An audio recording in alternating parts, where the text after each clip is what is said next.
Welcome to our Wayward 8 faction review for Wild West Exodus.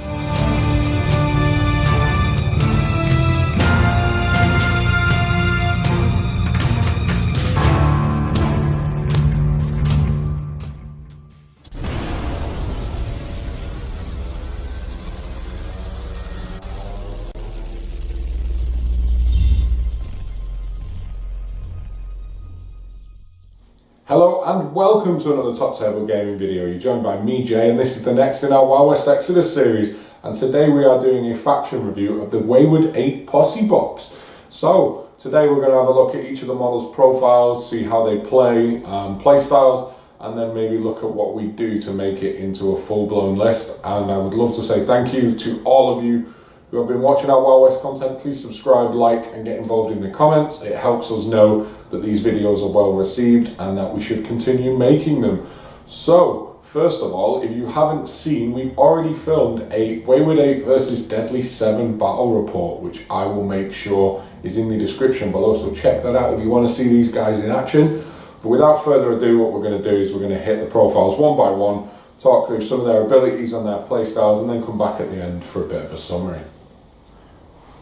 Okay, so what better place to start than with the leader of the crew, which is Marcus Wayward. So, Marcus Wayward has the boss, outlaw, human, male, captain, Wayward 8, confederate, and mercenary keywords. He is 250 points and he costs 4 fortunes, so he's really got a nice bank of fortune there. And his stats are as follows: he is a quick of 5, a limit of 3, a fight, grit, and aim of 6, and a mind of 6. So he's a pretty good all-rounder. He's got plenty of 6s. He's just already setting himself up to be a bit of a toolbox. So he's got 2 weapon profiles. The first one is the Officer's Sabre, which has got a range of 1 inch, pierce -2, rate of attack 1, and that has parry, which means when you're a target of an action, you can force a reroll of a single dice. And it also has crit decapitate, which means small, medium, or large base models hit receive lethal. If something is already lethal, it gets the brutal rule too. However, spirit, machine, and structure models are not affected by this. So that's a pretty tasty melee weapon. But where he comes into his own, and those of you who've watched our battle report or know of any of my games against this guy will know this weapon is grim. He's got the Magnum Peacemaker, which is just as tough as it sounds, and that is range 12, pierce 4, which is huge and key, and we'll get back to, and rate of attack 1. And this weapon has a revolver fan, which means you can spend an action point to double the rate of attacks on this on a shoot action, so you can make it rate of attack 2, but you do take a -2 to your aim. Key thing is you can offset that with focusing. It also has brutal, so if you score a hit, you make an additional hit. Now that isn't like a multiplier. If you revolver hand scored 2 hits, it wouldn't be 4, it would just be 3. It means if you successfully hit, you add a hit. So when he hits, he's hitting twice. And then it's got close work, which means you can use this in close combat using your fight instead of your aim. Now for Marcus, they're both the same, so he's pretty reliable shooting this at close quarters, which I think is super thematic. It has a range of 2, and it does have a -3 to the fight check, so focusing and using your fortune and stuff is going to be key there. And then it has crit shred, which means it will ignore grit and aim modifiers for the first piece of terrain in shoot actions. Now this gun is just horrific, and the absolute beauty of it is because it's pierce -4, you cannot metal. So if your opponent fails or cannot quicken the dead because they already have, this gun is just going to blow them away. Like, the pierce means it's pretty standard. They're going to fail the grit check and they can't metal. So this guy is just an out and out killing combat beast. I have lost so many models to this guy. He also has the metal, quicken the dead, largesse, and target priority rules, which are pretty standard. I won't highlight those in this video, but anyone who's got any different to those I will bring up. He has Rebel Yell. This is a special combat action. Once this action has been made by this unit, or any other units with the human and confederate traits, gain +1 to their limit while within 8 of this unit. This does not stack with other limit bonuses, so being able to push other people to limit 4 is nuts, because when you hit those 4 AP and you can use Marcus's fortune and your own fortune because you're running really face heavy, you can just get so much work done. Also has gun down, which means this unit does not suffer the -4 penalty to aim for shooting at an engaged enemy. Furthermore, he does not hit an engaged unit on a crit fail when shooting. So, doesn't matter if you're in melee, this guy can just take a shot straight in, which is, again, incredible, because that Peacemaker is one of the most horrific guns I've came against in this game so far. He's got Inspirational, which means any friendly unit within 6 may reroll a single dice. That's huge, because fortune is key in this game, and we use it for rerolls, usually for grit checks or those crucial aim checks to really kill things. And the fact that he's just giving those out anyway will really save your fortune, which is just such a good resource. And then he has Treasure Hunter, so he adds +1 to the number of adventure cards in your hand. Should this unit be destroyed, it's lost at the end of that resolution phase, and it does not stack. But yeah, having a 5th adventure card to really pull out that +1 AP or to score those objectives is huge. And that is Marcus Wayward, and at 250 points, having played against him a few times, I think he's an absolute beast. He's one of the biggest, toughest, killiest characters I've come against in Wild West Exodus so far. And with Marcus Wayward covered, we're going to move over to Zerelda Kincaid. Zerelda Kincaid, wicked model. Obviously, we all know the theme of this posse, and the first face for the Wayward 8 we're going to cover today. So, Zerelda Kincaid has the face, outlaws, human, female, mercenary, and Wayward 8 keywords, which is real good. She has 150 points and has 1 fortune, which is pretty standard, average face points costing and stuff. So, she has a quick of 5, a limit of 3, a fight and grit of 6. She has an aim of 5 and a mind of 5.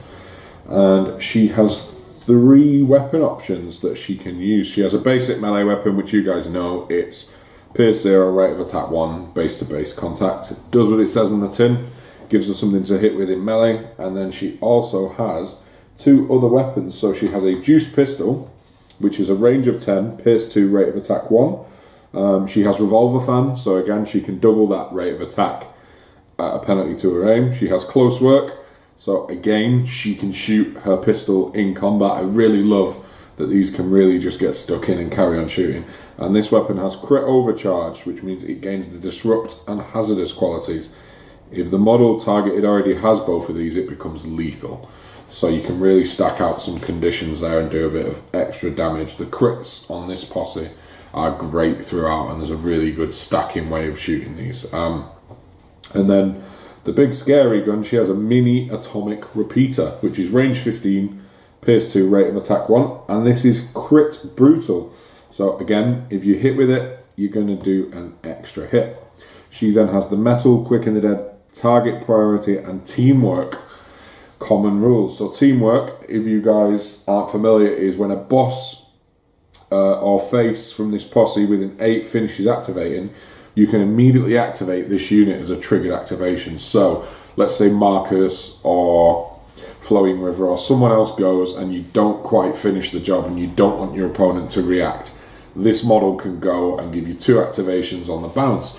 Also, you could play the adventure card and go 3 activations on the bounce, which has happened to me, and it's horrific. And if you've got something you need to get done, this gives you the tools and ability to just really get that done, which is such a handy tool to have, but it's not something to take too lightly, because you can also leave yourself very exposed. But she is a really cool addition to the Wayward 8. And next, we may as well cover the other Kincaid in this crew, which is Hicks. So next up is Hicks Kincaid, and I love this model. The cheeky smirk on his face always entertains me, and it always puts a smile on my face. I love all the models in this posse, but for some reason, although it's not the most dynamic or heroic, this one is a bit of a favourite of mine. Anyway, Hicks Kincaid has the face, outlaws, lawman, so he is dual faction, human, male, confederate, Wayward 8 and mercenary keywords. He is 135 points and he has 1 fortune, so he's one of your lower end faces, but that doesn't mean he's not great. Anyway, this guy has a limit of 3, and then his quick fight, grit, aim, and mind are all 5. So this guy is distinctly average across the board, but that is really good because you can use him as an early activation if you want your opponent to commit, but you can also use him certain abilities, really bump them stats and make him pretty amazing actually. So he has 2 weapon profiles, one of which is the basic melee weapon, which we know by now it is base contact, pierce 0, rate of attack 1. And then he has his volcanic shotgun, which is pierce 1 and rate of attack 1. And it comes with torrent, which means you use the tier shape template from any point of my base using the center line to the initial target. Now it's a big old template, and for those of you who don't know, if you don't hit your initial target, this weapon does not hit, but if it does hit, it hits everybody under the template. So this weapon can be incredible if you can sneak him out and hit a couple of face units or a big unit of hands. It can just be horrific, the amount of damage and potential grit checks this thing can pump out. So it also has the tangle special rule, which means in addition to a grit check, you must also take a fight check, and if failed, you receive the stunned and disordered qualities immediately, which is amazing getting those conditions out on models. And it has crit disorder. If you fail a grit check from this weapon and become wounded, you receive the disordered condition. If already disordered, it becomes lethal. So this weapon is really handy, and you can do an absolute shed ton of damage. You can get some conditions out. It's a really good one, and Hicks can be overlooked sometimes because you get him in the right place at the right time, he can be horrific. So, special rules wise, he has, common rules is metal, quicken the dead, and target priority. Special rules, he has dying breath, so should he be destroyed, he gets to make a free combat action, which is a great little addition, means he's going down swinging. And he also has shoulder to shoulder. Models in this unit gain +1 grit, while in base contact with other units with this rule. Obviously mounted, he can't benefit. So that's really good. You can get him up to a grit of 6. So this guy is actually surprisingly good for his points, I think, and he can really, in the right situations, get a lot of work done. So without further ado, Hicks is done. We're going to bring in the man with the Gatling guns, which is Jake. Okay, so next up is Jake Mafia, and this guy is just so badass. Look at him, he's got his feet spread, he's braced, and he's just letting those guns rip. And this guy is armoured like crazy. So he is face, outlaw, human, male, mercenary, Wayward 8, confederate, and regulators. He's 155 points, and he doesn't have fortune, but you do have plenty of that kicking around in this force, so it's okay. He is a quick of 4, which you can imagine, trying to move all that equipment around. Limit of 3, fight of 5, grit of 6, aim of 5, and mind of 5. And he comes with 2 profiles, one of which is a basic melee weapon, which again, not going to cover. And the other one is his juiced Gatling guns. Now these are a range of 15, pierce of 2, and rate of attack 4. So this is a serious gun. So this weapon does have the heavy trait, which means unless carried by a machine, which he is not, if you move or charge, you cannot shoot this weapon. So he can't move and shoot. So with Jake, in the games I've played against him, early turns he's running forward to find a great position covering the main area of the battlefield, or he's amazing in a building as well. That was horrific in my last game. Also has brutal, which means when you successfully hit with this weapon, add an extra hit. So at rate of fire 4, you only need to get 1 hit, and you're adding an extra dice. So that's real good. It's linked, so you can re-roll. So any misses, you're going to re-roll on 4 dice. That's pretty amazing. So this is really good at getting those high priority targets. And it has crit overcharge, which means it gains disrupt and hazardous. And if it already has both of these, it gains lethal. So we all know how good that is. So this gun is just a beast, and it does get a little bit better, which we're about to get to. So his common rules are metal, quicken the dead, and target priority.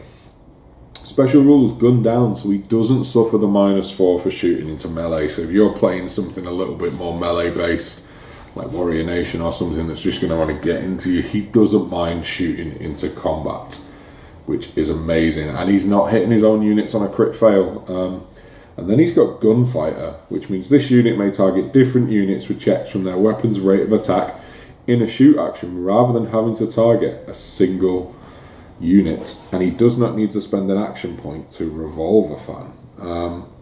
So the Revolver Fan is kind of irrelevant off Gunfighter because he doesn't have it, but the fact that he can take his rate of attack 4 and split it on, he can put 1 dice on 4 guys, or 4 dice on 1 guy, or 2 on 1, 2 on the other. That gun is just so versatile. This guy is your missile battery for this force. And he also has Trapper, which means you can include an additional booby trap. Furthermore, he ignores triggered detonation himself, so he's a bit of a minesweeper. I absolutely love Jake, and you can see why he doesn't have a point of fortune, because he would be horrific. But what a model, what a profile. This guy is going to get your ranged work. Okay, so K3, and this is my absolute favourite model. Pretty close to being my favourite model in the range. Now, I did mention I love Hicks, but this model just appeals to me. It's got a really cool kind of post-apocalyptic kind of vibe, and it's just badass. And I love this. When I saw this model, even before I was playing this game, I fell in love. So K3 is Face Outlaws Union. So we've got another multi-faction. Human, female, mercenary, and Wayward 8. She's 155 points and 1 fortune. She has a quick of 5, a limit of 3, a fight of 4, a grit of 5, an aim of 4, and a mind of 6. So you can see she's not really tailored to be shooting or fighting, but you'll see why. And she does have a couple of weapon options. So the first one is the Power Hammer, which is base contact range, pierce -2, rate of attack 1, and that comes with brutal. So obviously if you hit, you get to add an additional hit. She then has a blaster pistol, which is range 10, pierce 1, rate of attack 1. Revolver Fan, so you can double the rate of attack at a -2 to your aim. And she has close work, so she can also use that in combat should she need to. And then we look at her common rules. She's got the standard face common rules, which are metal, the quick and the dead, and target priority. And then she has some special rules, which is where she really becomes worth her points and comes into her own. So she has repair, which means any structure, artifact, or friendly machine or construct unit within 3 gains tough, which means they're re-rolling grit checks. So she has a bubble of just awesomeness around her. She has rejuvenate, which means for 1 action point, she can pick a friendly unit within line of sight and 12 inches, and that gains D5 fortune chips. So let's say you've just super overcommitted Marcus and he's out of fortune and you're going to want it for some grit checks. She can help with that, which is real good, and you're going to get at least 1 back on a bad roll. And she has Trapper, so she can also include an additional booby trap for no further cost. So she is real good. She can make certain types of units really defensive, and anything that can replenish fortune, because for me it's the most important resource in the game, is good with me. So K3's done. I say we look at Flowing River. Okay, so let's have a look at Flowing River, and she is Face Outlaw, Cerulean female, Wayward 8, and mercenary. And we all know that pose from a very specific movie poster. My God, is it cool? And she is on a medium base. So she is 150 points with 1 fortune. She has a quickness of 7, so she is nippy. She has a limit of 3. She has a fight of 7. So I think you can figure out what she's designed to do. She has a grit of 5, an aim of 3, and a mind of 6. So she is super fast, super combat. She wants to just get in your face and wreck face. So she has 1 weapon, but it's all she needs, trust me, which is her Clade Axes. They are pierce 2 and rate of attack 2. And they come with crit decapitate, which means it makes the attack lethal. So she is designed to just fly forward and swing those things and just chop things apart, and she can do it because I've played against her, and boy did I know about it. So common rules: she has metal, quick and the dead, target priority, agile, which means she auto passes quick checks for climbing and jumping, and she rerolls grit if she falls.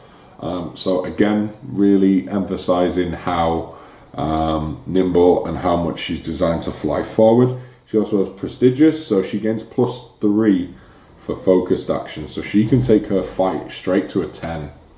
before you factor in any other modifiers when she focuses, which means only a crit fail is going to stop that happening.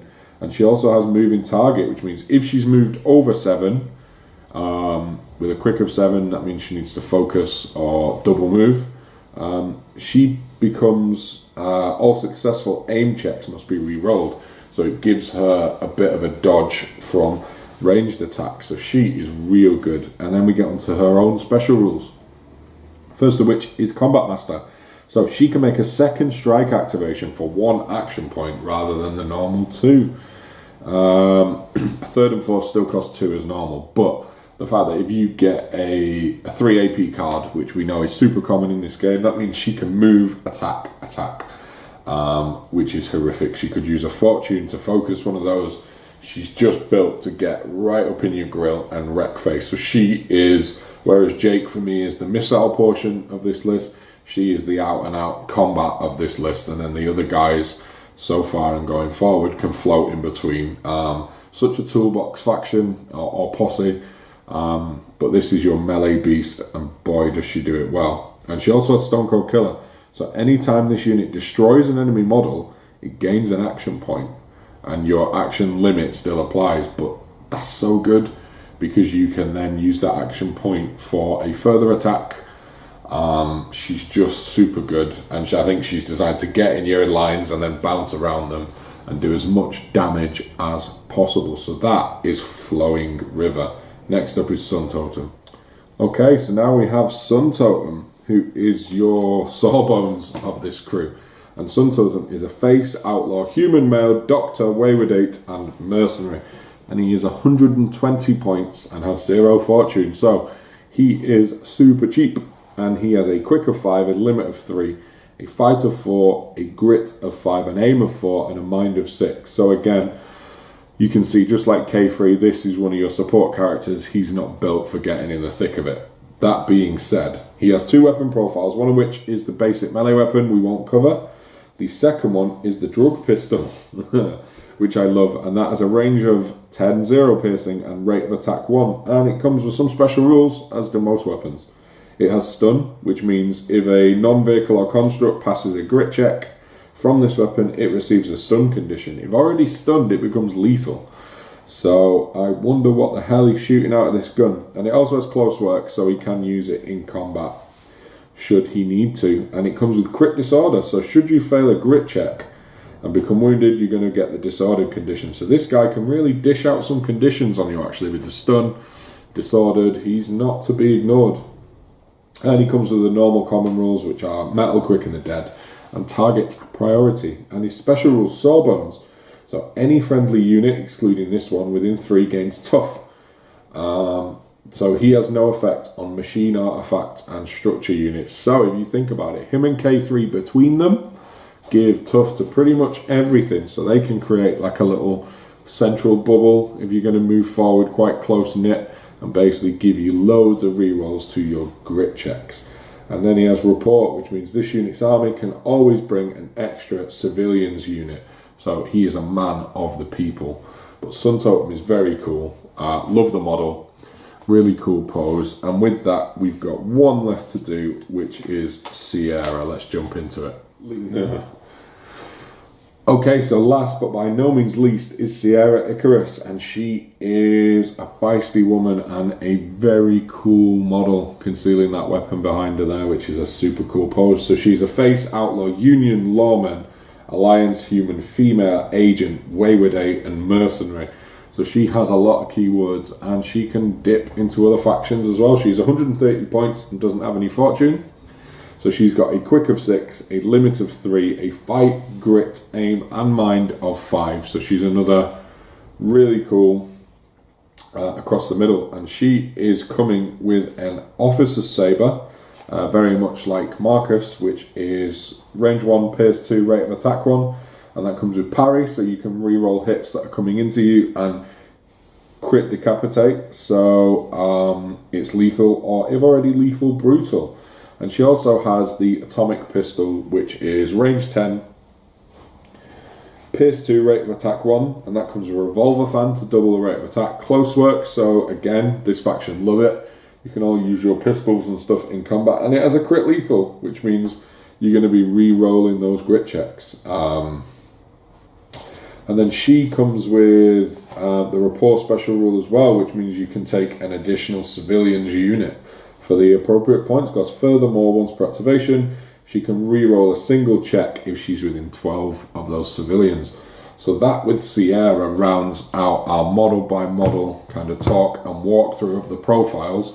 What we'll do now is we'll come back to me, we'll have a chat about the list on the whole, and then we'll chat about what I'd probably add to it to get it to a 1500 point list. Okay, let's do it.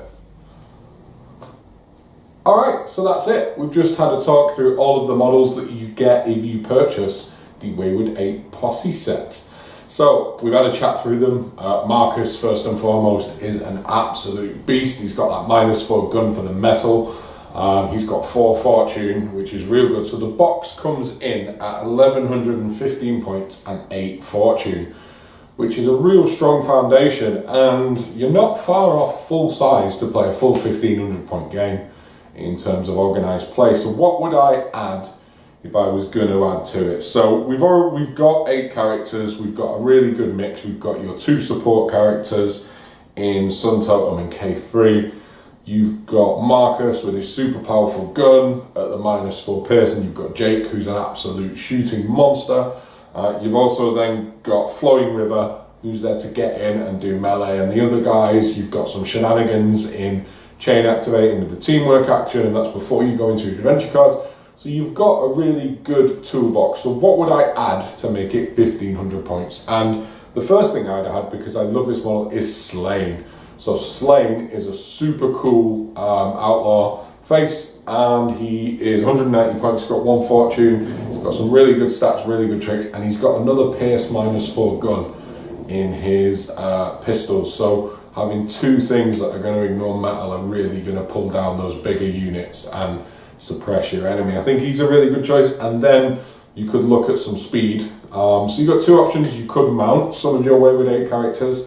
For those of you who don't want to convert, I'd also recommend checking out your Interceptor bikes, or if you want some serious, ridiculous, some Raider Trailblazers. They're not accurate, but when they're rolling 6 dice of Gatling gun goodness, they're going to do some damage. So maybe have a look at profiles like that, or whatever would fit your needs. So that is our review of the Wayward 8 Posse box, and we've also got coming for you the Deadly 7 review, so make sure you check that out, as well as our battle report that's in the description below, which will show you both of these posses in action against each other.